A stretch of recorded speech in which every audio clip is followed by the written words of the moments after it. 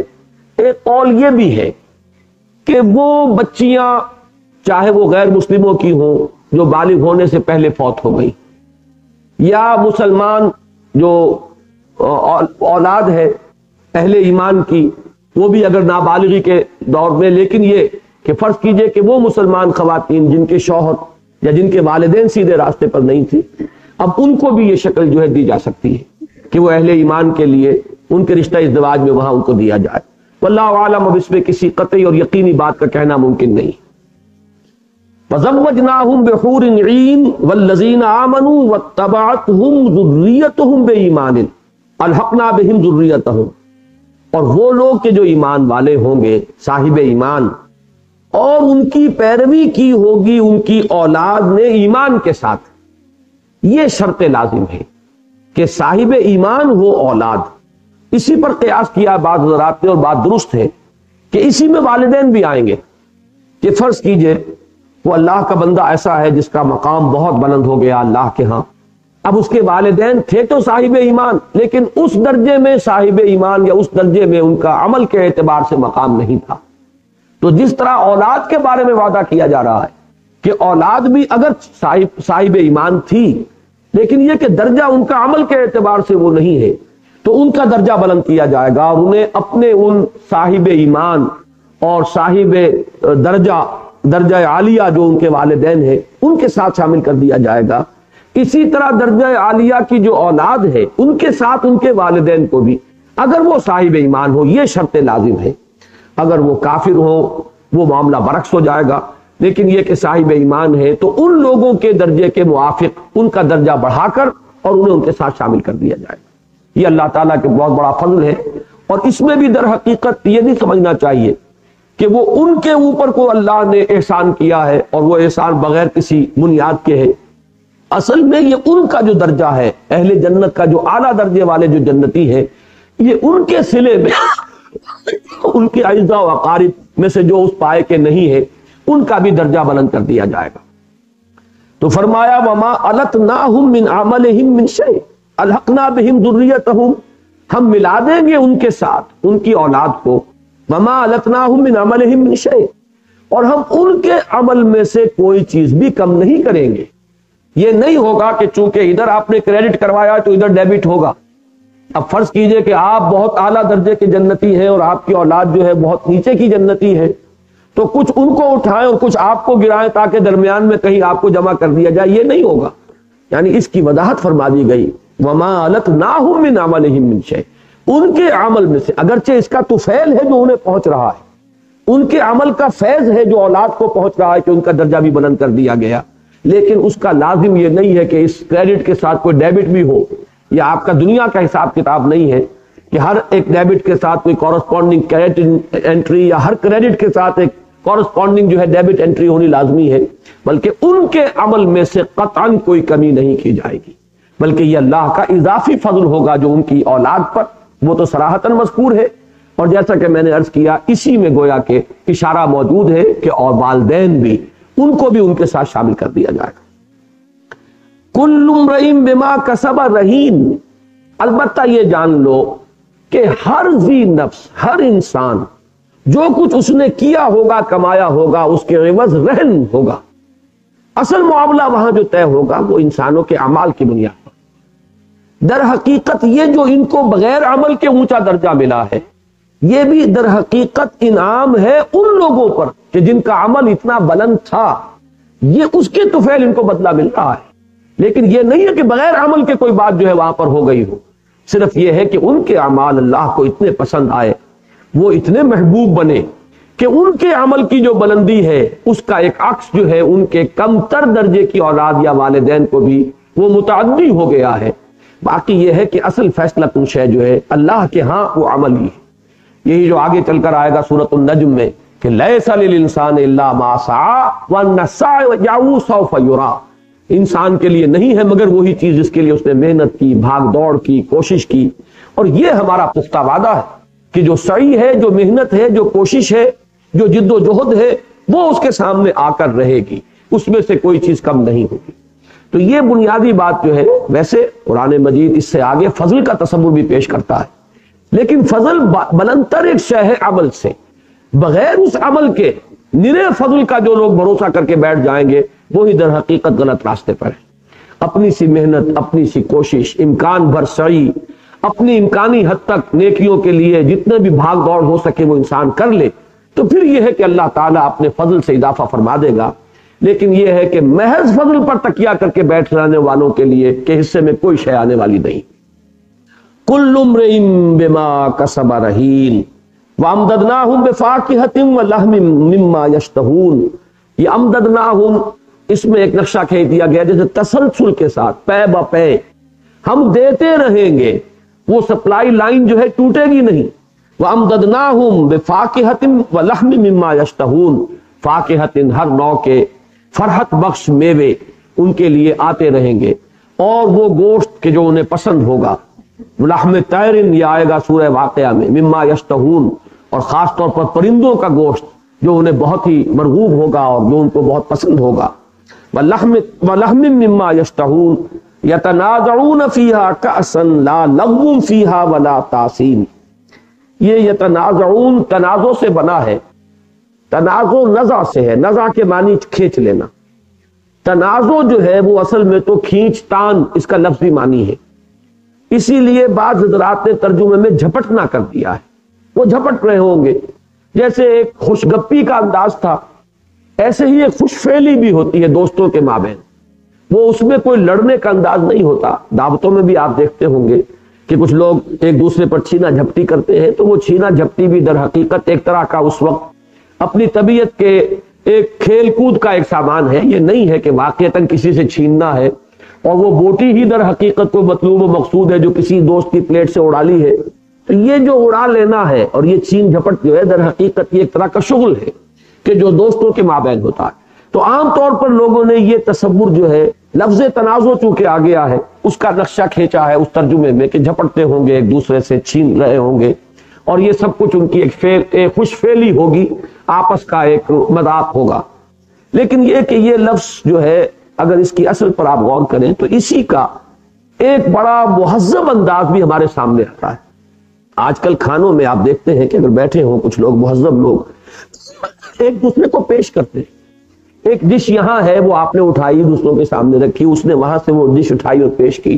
تو یہ انداز جو ہے اس میں ضروری نہیں ہے کہ وہ چھیننے جھپٹنے ہی کا انداز ہو، بلکہ یہ کہ ایک دوسرے سے لے رہے ہوں گے. جیسے آخذین ما آتاہم ربہم، اسی طریقے سے قبول کریں گے، ایک دوسرے سے لیں گے جو بھی کچھ ایک دوسرے کو وہ پیش کر رہے ہوں گے. تو یہ دوسرا تصور بھی اس میں عین ممکن ہے. اللہ عالم. یتنازعون فیہا کأسا لا لغو فیہا ولا تأثیم، وہ ایک دوسرے سے لے رہے ہوں گے، یا تو خوش فعلی کے انداز میں چھینا جھپٹی کر رہے ہوں گے، یا ایک دوسرے کو جو پیش کر رہے ہوں گے وہ شکریہ کے ساتھ قبول کر رہے ہوں گے. وہ پیالہ، وہ جام، فیہا کأس یتنازعون فیہا کأسا، وہ پیالہ اور وہ جام، لا لغو فیہا ولا تأثیم، کہ جس میں نہ کوئی لغو بات ہوگی اور نہ ہی کوئی گناہ کی بات ہوگی. اس لیے کہ عام دنیا میں جو پیالے ایک دوسرے سے ٹکرائے جاتے ہیں اور جام جو ہے وہ تجویز کیے جاتے ہیں تو اس میں تو لغو بھی ہے، تعصیم بھی. وہ تو انسان کو نشہ چڑھتا ہے تو بےہودہ گوئی بھی شروع ہوتی ہے، اور پھر یہ کہ گناہ کی طرف رغبت بھی ہوتی ہے. اگرچہ تعصیم کے لفظی معنی پر میں بحث کروں گا ابھی. یہ بھی وہی مسئلہ ہے، اسم سے تعصیم بنا، باب تفعیل ہے.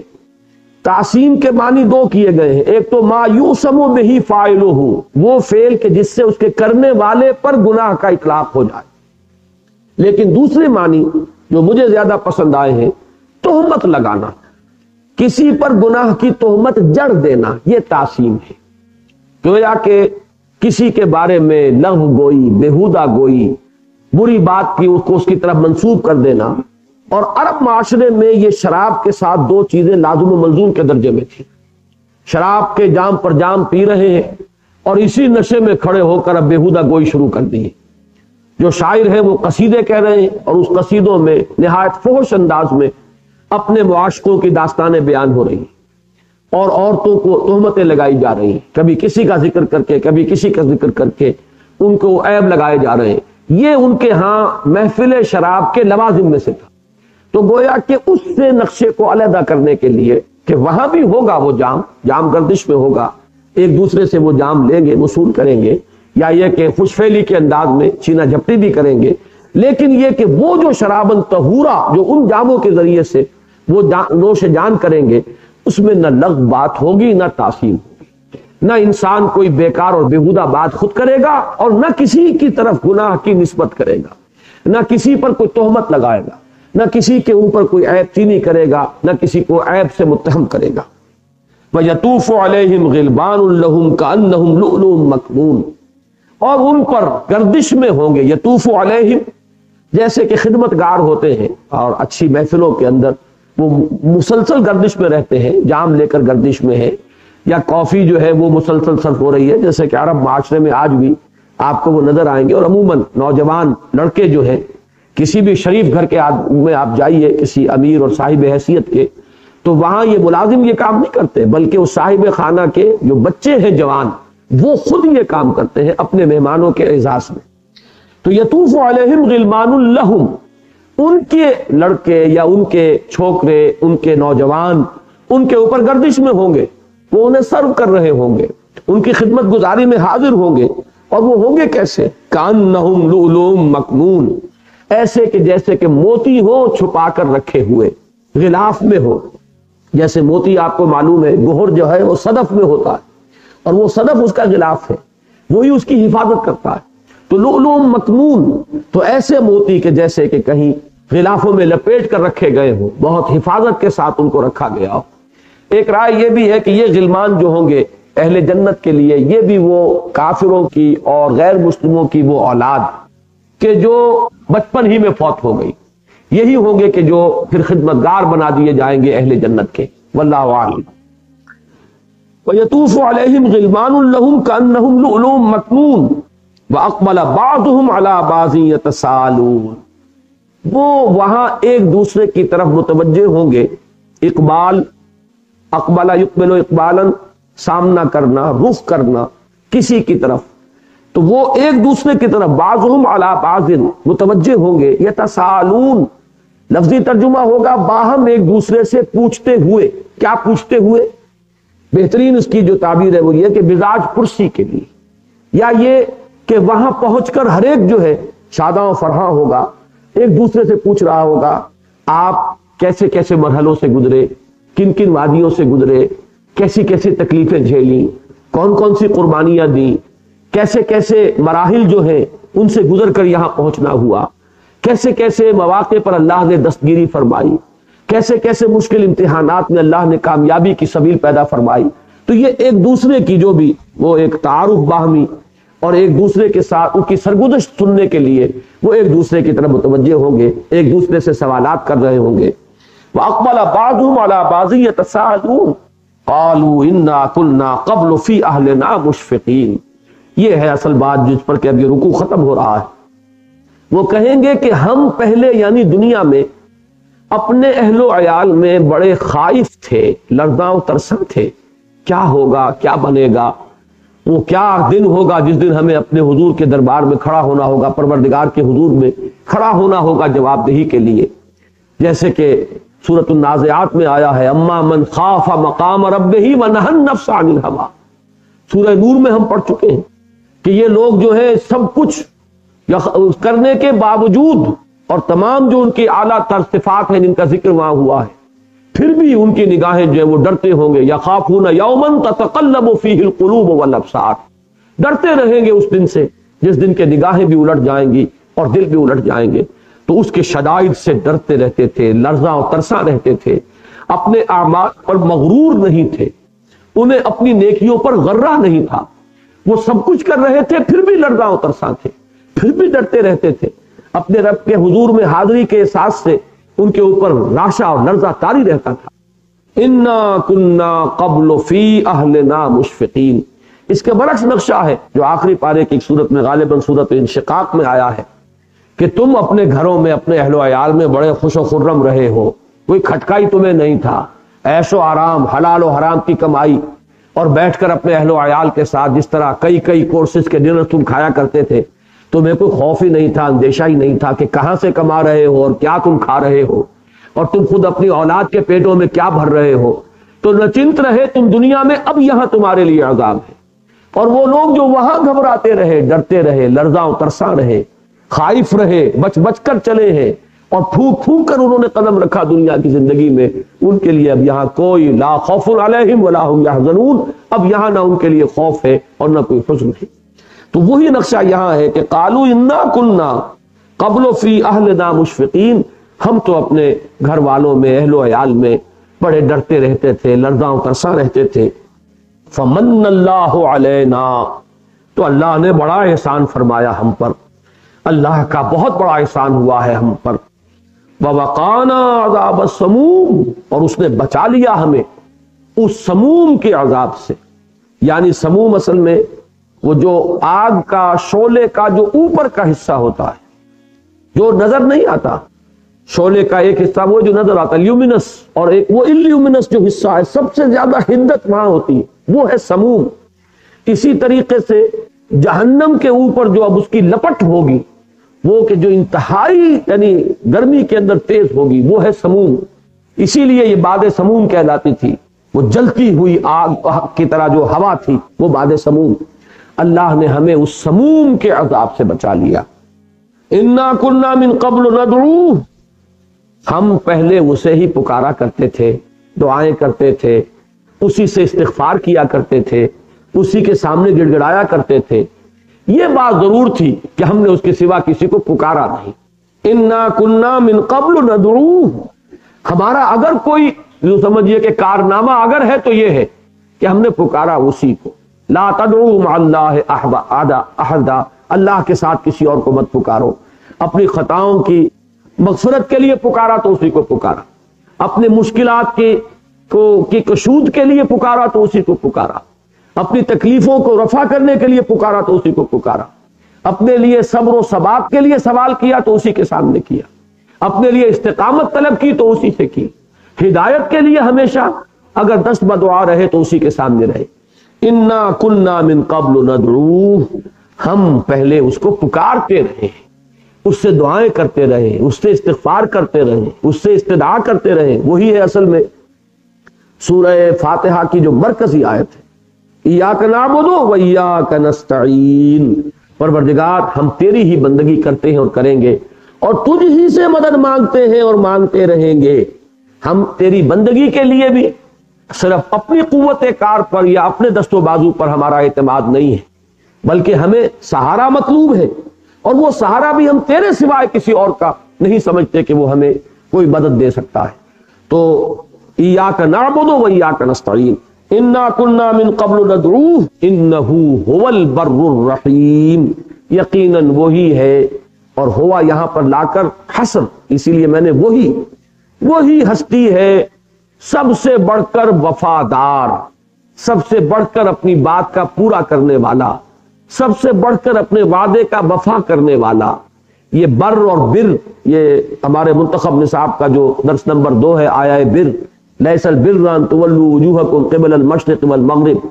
یہ لفظ آتا ہے اطمینان اور سکون کے لیے. بحر کے مقابلے میں بر ہے، اس لیے کہ سمندر میں جب تک انسان رہتا ہے تو وہ کوئی موج ادھر آئی کوئی ادھر آئی، کبھی کشتی نے ادھر کو کروٹ لی کبھی ادھر کو لی، تو انسان کا دل بھی وہ ڈولتا رہتا ہے. جیسے کہ میں نے عرض کیا تھا، زمین پر ایک جھٹکا اگر زلزلے کا آئے تو جو کیفیت ہوتی ہے تو سمندر میں تقریباً وہ مستقل طور پر رہتی ہے. جیسے ہی کوئی شخص خشکی پر آ کر پاؤں رکھتا ہے، ایک اطمینان اور سکون کہ پاؤں تلے زمین ہے. یہ کیفیت ہے اصل میں، جس کو انگریزی کی ایک نظم کے حوالے سے میں بیان کرتا رہا ہوں جو ہم نے میٹرک کے کورس میں پڑھی تھی. Charities that soothe and heal and bless, یہ نیکیاں جو ہیں یہ انسان کو اندرونی طور پر ایک تسکین بخش ہے. یہ چیزیں اس سے خوشی ہوتی ہے، مسرت ہوتی ہے. ایسے ہوتا ہے کہ جیسے کسی زخم پر مرہم رکھ دیا گیا. آپ کے اندر اگر کوئی بے چینی تھی، ذرا کوئی نیک کام کر کے دیکھیے، کسی مریض کی عیادت کر کے دیکھیے، کسی غریب کو کھانا کھلا کر دیکھیے، ایسے محسوس ہوگا کہ اندر ایک ٹھنڈک پڑ گئی ہے. خود آپ کے اپنے اندر اس کو جو ٹھنڈک محسوس ہوئی ہے وہ ہوئی ہے. اس نیک کام کے طفیل آپ کے اندر ایک اطمینان اور سکون کی کیفیت پیدا ہو جائے گی. تو یہ ہے لفظ بر، اور اسی سے لفظ بر بنا ہے. اسی میں یہ چیز موجود ہے کہ جس شخص سے آپ کو توقع ہے کہ وہ جھوٹ نہیں بولتا، جس شخص سے جس پر آپ کو اعتماد ہے کہ جو وعدہ کر رہا ہے پورا کرے گا، اس کے بارے میں بھی آپ کے اندر وہ کیفیت اطمینان اور سکون کی برقرار رہتی. آپ اس کی جانب سے نچنت رہتے ہیں، بے کھٹکے آپ اس کے ساتھ معاملہ کرتے ہیں. یہاں سے وہ بات جو ہے وفاداری اور وفا شعاری، ایفاء عہد، یہ اس کے ساتھ آیا ہے.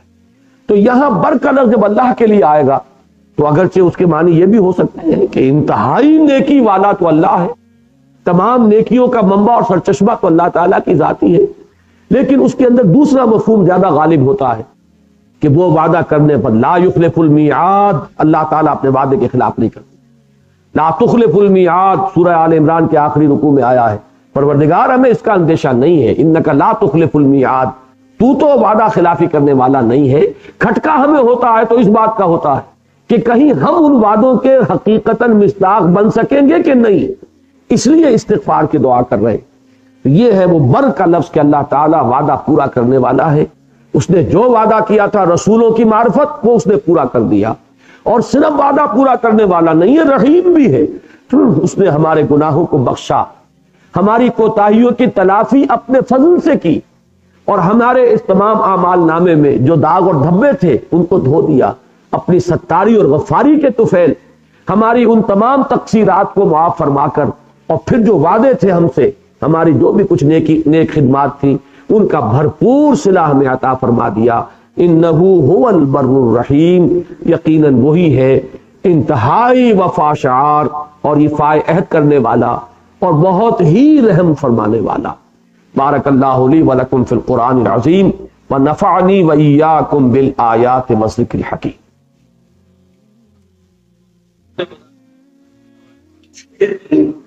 سورۃ الطور کا دوسرا رکوع ہمیں پڑھنا ہے.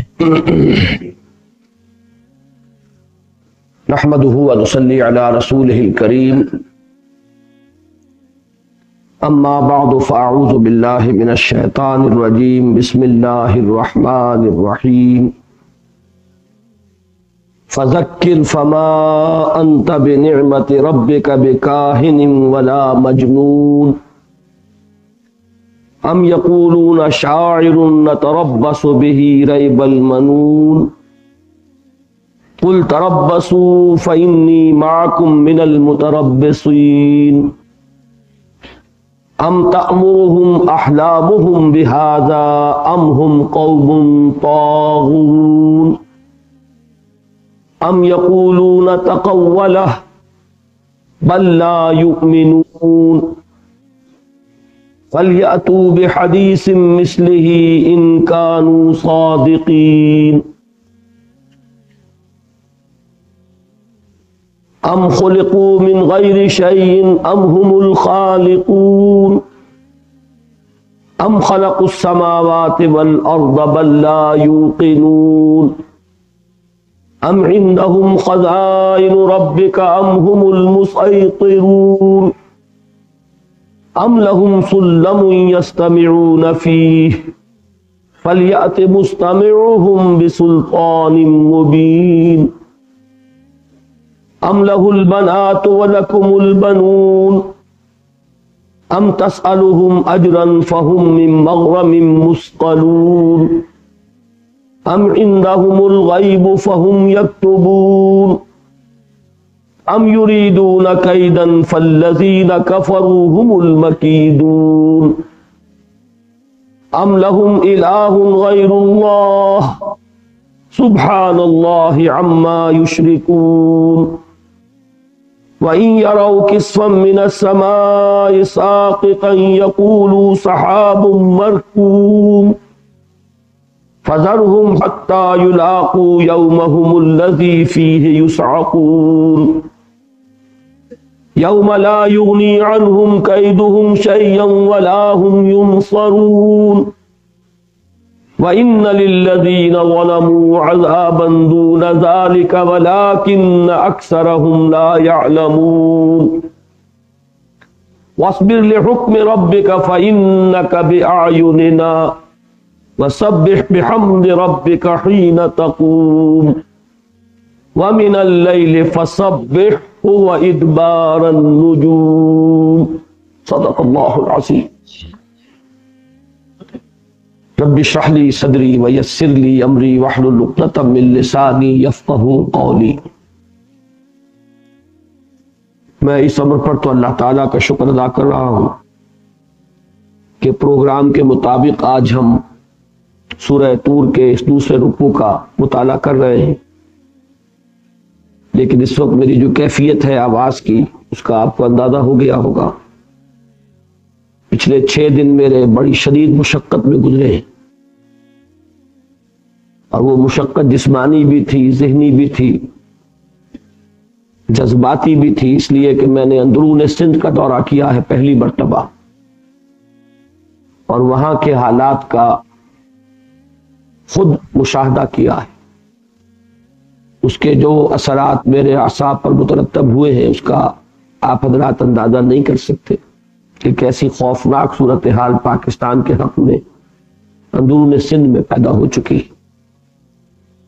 بہرحال وہ جسمانی، ذہنی اور جذباتی مشقت کا جو نتیجہ ہے وہ ظاہر ہو رہا ہے، تاہم اس کا اطمینان ہے کہ جو پروگرام تھا اس کے مطابق رمضان مبارک کی آمد سے پہلے پہلے یہ 3 سورتوں کا درس جو ہے وہ مکمل ہو جائے گا۔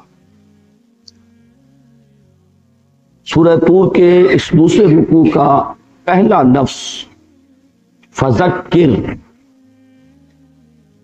ویسے یہ بے شمار مرتبہ درس قرآن کے دوران آ چکا ہے اور اس کے لفظی معنی اور اس کا جو پس منظر ہے فلسفیانہ اور حکیمانہ وہ میں نے بارہا بیان کیا ہے، لیکن آج خاص طور پر اسے اس اعتبار سے نوٹ کیجئے کہ اس سلسلے سور کی جو پہلی سورت تھی سورہ قاف، اس کے یہ بالکل آخر میں آیا تھا، فذکر بالقرآن من یخاف وعید۔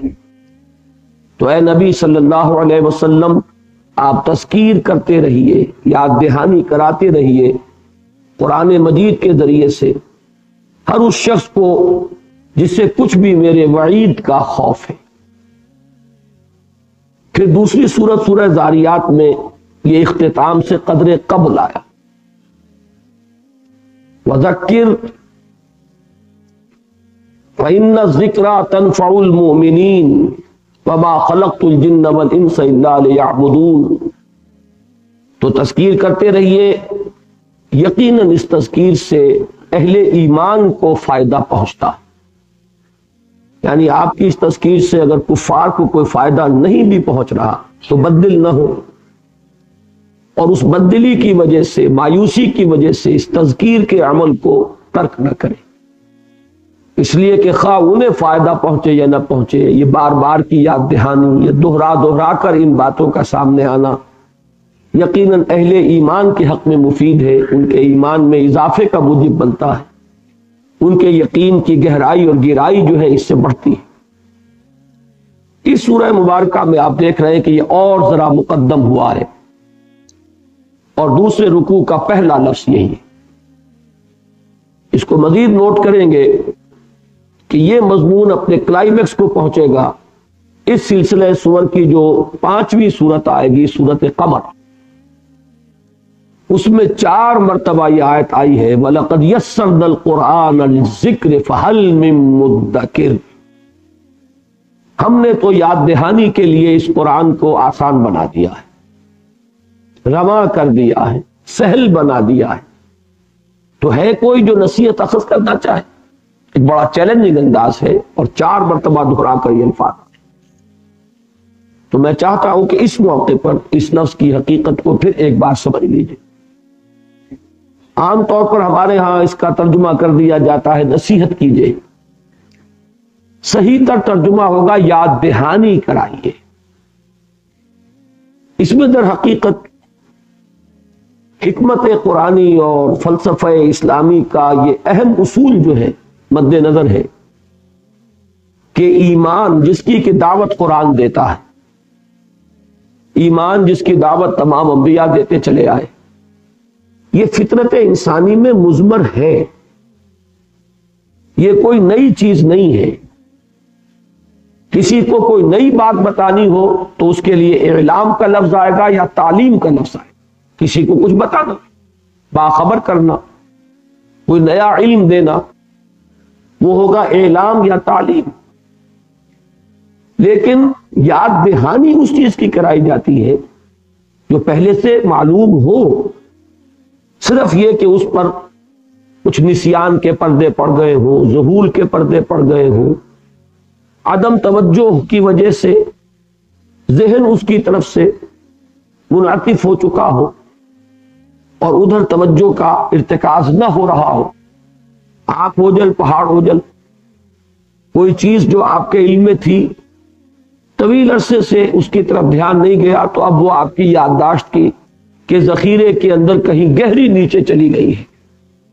میں اس کے لیے ایک لفظ استعمال کیا کرتا ہوں کہ ہر ضلعی دفتر جو ضلع کچہری ہے اس میں ایک محافظ خانہ ہوتا ہے، اس میں انبار لگے ہوتے ہیں فائلوں کے، تو ہمارا ذہن جو ہے اس میں جو یادداشت ہے وہ ایک محافظ خانہ ہے، اس محافظ خانے میں فائلوں کے نہ معلوم کتنے انبار ہیں، اس کمپیوٹر کا کوئی تصور ہمارے لیے ممکن نہیں۔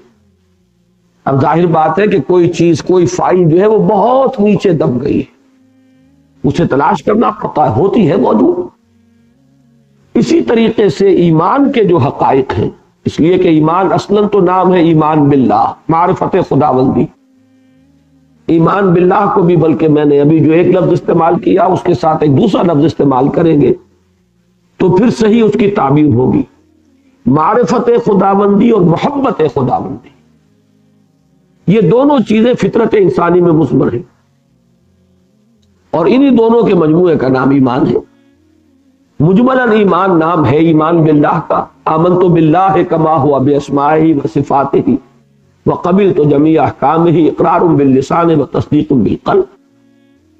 ایمان بالآخرہ بھی اللہ تعالیٰ پر ایمان ہی کی ایک فرع ہے، اسی کی ایک شاخ ہے، اسی کی ایک کورولری ہے۔ ایمان بالرسالت بھی ایمان باللہ ہی کی ایک شاخ ہے، اللہ تعالیٰ کی صفت ہدایت کا ایک ظہور ہے بشکل وحی، اور اسی کا نام ہے نبوت و رسالت۔ اللہ تعالیٰ کی صفت عدل کا ایک ظہور ہے آخرت، جس میں وہ بدلہ دے گا، مالک یوم الدین ہے، نیکوکاروں کو جزا دے گا، بدکاروں کو سزا دے گا۔ تو اصل ایمان ہے ایمان باللہ۔ ایمان باللہ کا تجزیہ کریں گے تو وہ مشتمل ہے دو اجزاء پر، معرفت خداوندی اور محبت خداوندی، اور یہ دونوں چیزیں فطرت انسانی میں مثمر ہیں۔ وہ فطرت اصل میں ہے کیا؟ یہ الفاظ جب ہم بولتے ہیں تو چونکہ اس میں ایک عموم ہے، اس کی اصل حقیقت تک انسان نہیں پہنچ پاتا۔ رمضان مبارک کی اب آمد ہے، عظمت صوم والا میرا کتابچہ مطالعہ کیجئے۔ جس شے کو ہم عام طور پر فطرت سے تعبیر کرتے ہیں، اصل میں وہ روح ہے، ہمارا روحانی وجود، اس روح کے جو متعلقات ہیں وہ فطرت ہے۔ اسی لیے ایک جگہ ایک لفظ ہمارے ہاں اکثر غلط مستعمل ہو جاتا ہے۔ کبھی ہم جبلت کی جگہ فطرت کا لفظ بول بیٹھتے ہیں، کبھی فطرت کی جگہ جبلت کا لفظ بول بیٹھتے ہیں۔ جبلت بالکل مختلف شے ہے۔ جبلت ہے اینیمل انسٹنکٹس کا نام۔ اینیمل انسٹنکٹس کیا ہے؟ Preservation of the self, preservation of the species. انسان اپنی ذات کا بقا چاہتا ہے، اسی کے لیے کھاتا ہے، پیتا ہے، آرام کرتا ہے۔ نسل کا بقا چاہتا ہے، اسی کے لیے شادی بیاہ ہے، یہ سیکس ہے، سارا معاملہ اسی کے لیے۔ تو یہ چیزیں جو ہے یہ بنیادی جبلتیں ہیں انسان کی۔ تو جبلت اور ہے، اس کا تعلق ہے انسان کے حیوانی وجود کے ساتھ، یہ اینیمل انسٹنکٹس ہے۔ اور فطرت بالکل مختلف شے ہے، اس کا تعلق ہے انسان کے روحانی وجود کے ساتھ۔ یہ روح وہ شے ہے جس کا بڑا گہرا تعلق ہے ذات باری تعالیٰ کے ساتھ۔ لہذا اس روح میں محبت خداوندی اور معرفت خداوندی مثمر ہے۔ اب صرف یہ ہوتا ہے وحی کے ذریعے، نبی کے ذریعے، انبیاء کے ذریعے، رسولوں کے ذریعے، کتابوں کے ذریعے، صرف یہ کہ اس پر جو ظہور کا پردہ پڑ گیا ہے وہ پردے اٹھائے جائیں، تاکہ وہ اندر فطرت کے اندر جو مثمر ہے معرفت خداوندی اور محبت خداوندی، وہ ابھر کر اجاگر ہو کر شعور کی سطح پر آ جائے۔ یہ ہے تذکیر، یاد دلانا، یاد دہانی کرانا۔ اسی سے باب تفاعل ہوگا تذکر، یاد کرنا، یاد دہانی اخذ کرنا۔ اسی لیے قرآن مجید بارہا اپنے آپ کو تعبیر کرتا ہے کلا انہا تذکرہ فمن شاء ذکرہ۔ یہ تو یاد دہانی ہے، جو چاہے اس سے وہ یاد دہانی اخذ کر۔ کیوں اخذ نہیں کرتے یاد دہانی؟ اس کے دو اسباب ہیں، یہ بھی سمجھ لیجئے۔ اگر یہ فطرت میں مضمر ہے تو ہر ایک کو یاد آ جانا چاہیے۔ ایک ذہن کے اندر اشکال پیدا ہوتا، اس کے دو اسباب ہیں کہ جو موانع بن جاتے ہیں۔ یا تو وہ پردے اتنے دبیز پڑ چکے ہیں، اتنے گہرے پڑ چکے ہیں کہ اب ان کے اندر سے وہ یاد دہانی جو ہے وہ مفید نہیں ہو رہی۔ اس کو یوں سمجھیے آپ کے فطرت مس ہو چکی ہے، پرورٹڈ۔ اسی کو تعبیر کریں گے ختم اللہ علی قلوبہم وعلی سمعہم وعلی ابصارہم۔ اب اللہ نے ان کے دلوں پر مہر کر دی ہے، ان کے آنکھوں پر پردے ڈال دیے ہیں، ان کے کانوں پر مہر کر دی ہے۔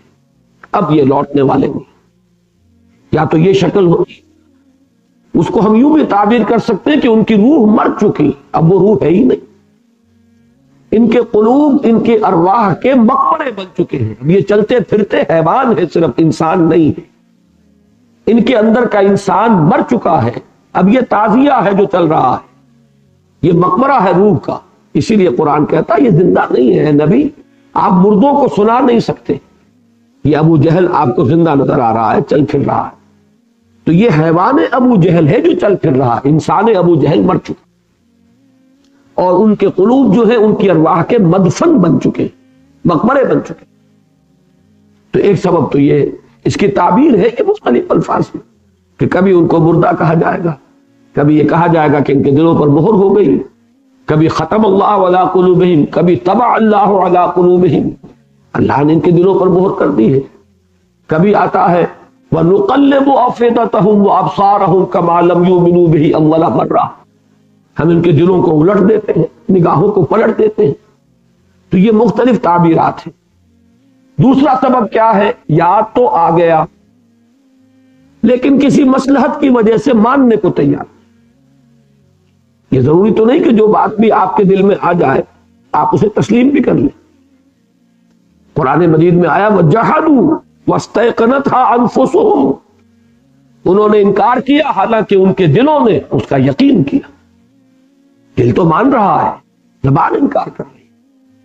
یہی بات ہے کہ جو علماء یہود کے بارے میں آئی بارہا کہ یعرفونہ کما یعرفون ابناہم، یہ محمد کو اور اس قرآن کو ایسے پہچانتے ہیں صلی اللہ علیہ وسلم جیسے اپنے بیٹوں کو پہچانتے ہیں. تو اندر سے تو وہ تذکیر کا نتیجہ نکل آیا ہے، یاد تو انہیں آ گیا ہے، حقیقت منکشف ہو چکی ہے، ان کے دلوں نے گواہی دے دی ہے کہ یہ حق ہے، لیکن ماننے میں چودراہٹ جاتی ہے، سیادت جاتی ہے، قیادت جاتی ہے. آج لوگ ہمارے دست بوسی کر رہے ہیں، ہم کسی اور شخص کو مان لے تو ہم تو گئے. آج ہم سے فتوے طلب کیے جا رہے ہیں. یہودی علماء کے پاس جاتے تھے سب مدینے کے لوگ، انہی سے فتوے مانگتے تھے. ان پر ان کا روب تھا کہ یہ عالم لوگ ہیں، ان کے پاس کتاب ہے. اگر وہ محمد کو مان لیتے صلی اللہ علیہ وسلم تو ان کی حیثیت پر کیا تھا؟ یہ ہوتی ہے مصلحت. تو ابو جہل نے تو صاحب تسلیم کیا. جب اس سے پوچھا گیا کہ کیا تمہارے خیال میں محمد جھوٹ کہہ رہے صلی اللہ علیہ وسلم، اس نے صاحب کہا کہ نہیں، محمد نے کبھی جھوٹ نہیں بولا. تو پھر کیوں مانتے کیوں نہیں؟ اس نے کہا اصل میں ہمارے اور بنو ہاشم کے درمیان مسابقت اور مقابلہ چل رہا. انہوں نے کھانے کھلائے، ہم نے ان سے بڑھ کر کھلائے. انہوں نے فیاضیاں کی، ہم نے ان سے بڑھ کر کی. اب تک تو ہم کندھے سے کندھا ملائے چلے آ رہے تھے، اب اگر ان کی نبوت بھی مان لے تو ہمیشہ کے لیے غلام ہو جائے. یہ بات ہمیں کس لیے؟ تو یہ ہے اصل میں دو اسباب کہ فطرت میں وہ شے مضمر ہے، قرآن صرف آ کر اس کو سٹیمولیٹ کرتا ہے، حرکت میں لاتا ہے. وہ جو چیز پردوں کے نیچے آ گئی تھی پردوں کو اٹھاتا، انکشاف کرتا ہے، کشف غطاء، اس پردے کو ہٹاتا ہے. وہ تحت الشعور سے وہ شعور کی سطح پر ابھار کر لاتا. بس یہ کام ہے تذکیر. اب یہ بھی ہو سکتا ہے کہ کسی کی فطرت اتنی مست ہو چکی ہو، اس کی انسانیت ختم ہو چکی ہو کہ اسے یاد ہی نہ ہے. اور یہ بھی ہو سکتا ہے، دونوں مثالیں میں نے آپ کو دے دی کہ یاد تو آ گیا، بات منکشف ہو گئی، دل نے گواہی دے دی، لیکن یہ کہ کوئی مصلحت ہے، کوئی منفعت ہے، کوئی چودراہٹ ہے، کوئی سیادت ہے، کوئی اقتدار ہے، کوئی شے ہے جو آڑے آ گئی، کوئی پاؤں میں بیڑی پڑ گئی، کسی چیز نے روک لیا. تو تذکیر اصل میں یہ لفظ جو ہے بہت اہم ہے. فذکر، تو اے نبی آپ یاد دہانی کراتے رہے، آپ تذکیر فرماتے رہے. فما انت بنعمت ربک بکاہن ولا مجنون، تو آپ اپنے رب کے فضل و کرم سے، اپنے رب کے انعام سے نہ کاہن ہے نہ مجنون ہے. ایک بات نوٹ کر لیجئے کہ یہ جو رکوع ہے سورہ طور کا دوسرا، اور جو 29ویں پارے کی دوسری سورت ہے سورہ نون یا سورہ قلم، ان کے مضامین میں بڑی گہری مناسبت ہے. وہی انداز ہے، وہی ردم ہے، وہی اسلوب ہے. بعض آیات تو آپ دیکھیں گے کہ بالکل وہی ہے کہ جو وہاں بھی آئی اور یہاں بھی آئی.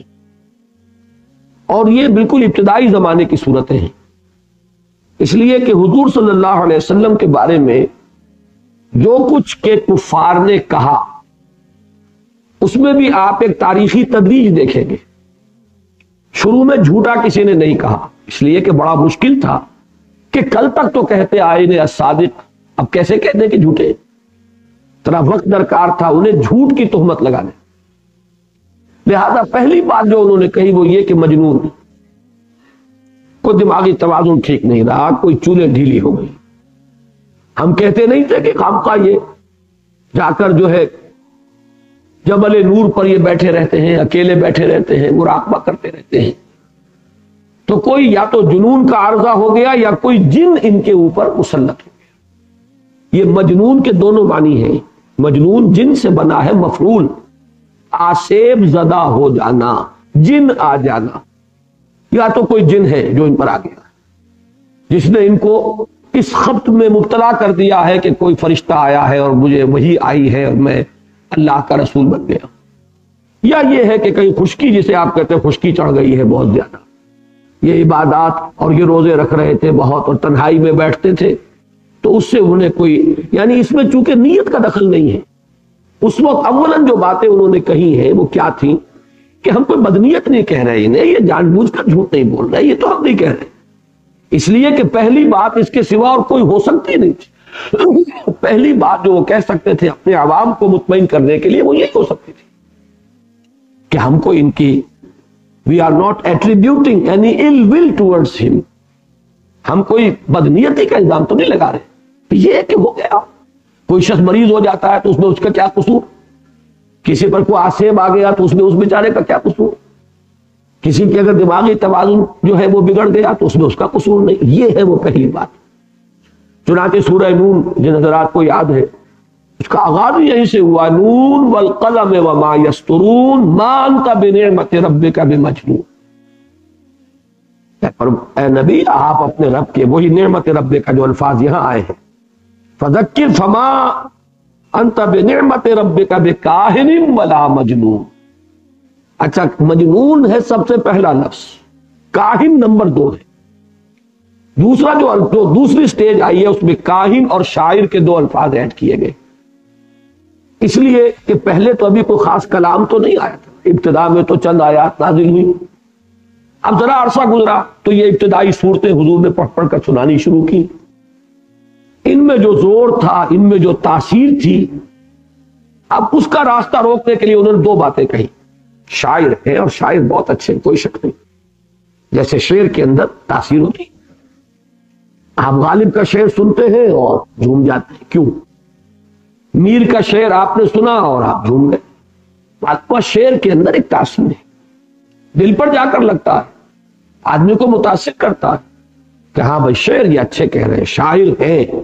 اس لیے کہ اس میں کوئی شک نہیں کہ قرآن مجید میں قوافی بھی ہے، ردم بھی ہے، اگرچہ وہ تو نہیں ہے جس کو وزن کہتے ہیں، وزن اور بحر، کہ جو عام طور پر شعر جو ہے پابند شاعری جو اس کے لازمی اجزاء وہ قرآن میں نہیں ہے.